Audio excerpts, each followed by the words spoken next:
नमस्कार, मैं पुष्कर सिंह कोरुंगा शिखर साहित्य अकादमी के डिजिटल प्लेटफॉर्म पर एक बार आप सभी का हार्दिक स्वागत व अभिनंदन करता हूं।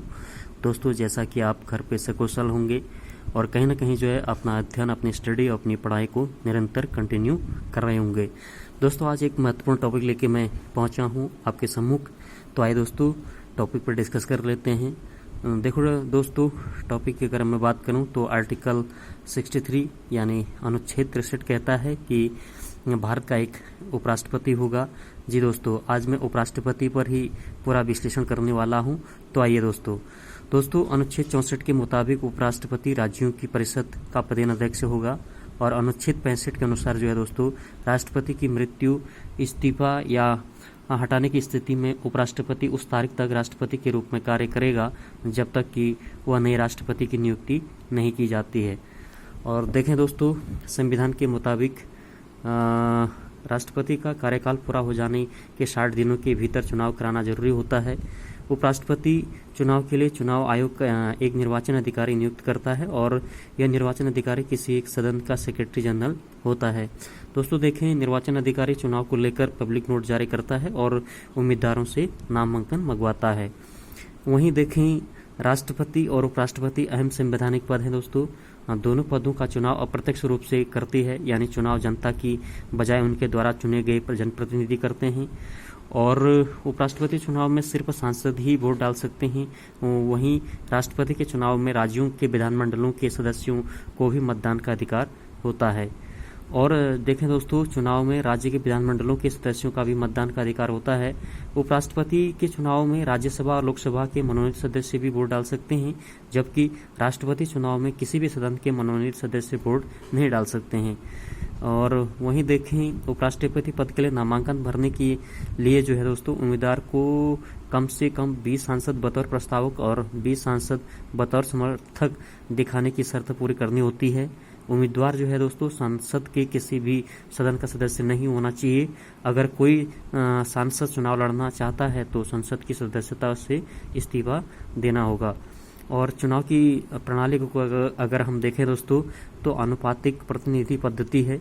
अगर देखें दोस्तों, उपराष्ट्रपति का निर्वाचन संसद के दोनों सदनों के सदस्यों से मिलकर बनने वाली निर्वाचक मंडल यानी इलेक्टोरल कॉलेज के जरिए अनुपातिक प्रतिनिधित्व पद्धति के जरिए होती है। वहीं देखें, संसद का हर सदस्य केवल एक वोट ही डाल सकता है और मतदाता को अपनी पसंद के आधार पर प्राथमिकता तय करनी होती है। वहीं देखें दोस्तों, मतदाता वोटिंग के दौरान बैलेट पेपर पर मौजूद उम्मीदवार की लिस्ट में अपनी पहली पसंद की या दूसरी पसंद की इसी क्रम में से वो आगे की प्राथमिकता देता है। वहीं देखें दोस्तों, राज्यसभा चुने हुए सदस्य 233 और मनोनीत सदस्य 12, वहीं लोकसभा के चुने हुए सदस्य 543 और मनोनीत सदस्य 2, दोनों सदनों के कुल जो है दोस्तों 790 निर्वाचक हिस्सा लेते हैं।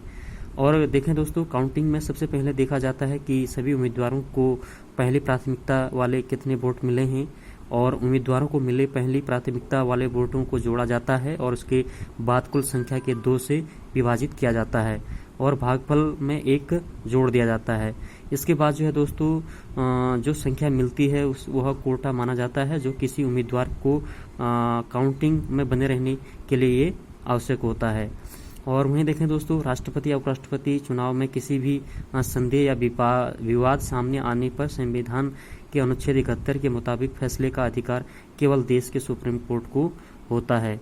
तो ये एक तरीके से जो है दोस्तों, एक महत्वपूर्ण जानकारी जो है उपराष्ट्रपति की चयन प्रक्रिया या उस पर थी। और वहीं आगे अगर हम देखें दोस्तों, तो एक जो वर्तमान समय में जो राष्ट्रपति का जो चुनाव हुआ है, वो जो राष्ट्रपति चुने गए हैं वो हैं जगदीप धनखड़ की अगर हम बात करें तो जगदीप धनखड़ जी जो हैं, इनका जन्म 18 मई 1951 को जो है राजस्थान के एक छोटे से गांव किठाना झुंझुनू में हुआ था। वे राजस्थान विश्वविद्यालय जयपुर से विज्ञान में स्नातक हैं दोस्तों।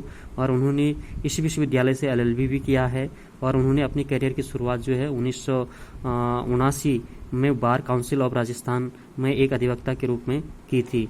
वहीं देखें दोस्तों, वर्ष 1990 में वे राजस्थान के उच्च न्यायालय द्वारा नामित एक वरिष्ठ अधिवक्ता बने। और वर्ष 1919 में बंगाल के राज्यपाल बनने तक वे राज्य के वरिष्ठतम नामित वरिष्ठ अधिवक्ता थे। वहीं देखें दोस्तों तो धनखड़ जी ने जो है वर्ष 1990 में सर्वोच्च न्यायालय में भी अभ्यास किया है और भारत के विभिन्न उच्च न्यायालयों में भी उन्होंने कार्य किया है। उन्होंने राजस्थान उच्च न्यायालय बार एसोसिएशन के अध्यक्ष के रूप में भी कार्य किया है और धनखड़ जी ने जो है वर्ष 1989 में राजनीति में कदम रखा और राजस्थान के झुंझुनू से जनता दल की ओर से लोकसभा के लिए चुने गए थे और वर्ष 1990 में उन्होंने जो है दोस्तों चंद्रशेखर मंत्रालय में संसदीय मामलों के राज्य मंत्री के रूप में भी कार्य किया है और वर्ष 1993 से 1998 तक जो है धनखड़ किशनगढ़ निर्वाचन क्षेत्र से राजस्थान विधानसभा के सदस्य भी रहे। जुलाई 2019 में पश्चिम बंगाल के राज्यपाल के रूप में नियुक्त हुए। अगर देखें भारत के उपराष्ट्रपति के रूप में तो भारत के उपराष्ट्रपति का पद जो है दोस्तों देश का सर्वोच्च दूसरा संवैधानिक पद है। भारत के उपराष्ट्रपति राज्यसभा का जो है दोस्तों सभापति के रूप में कार्य करते हैं।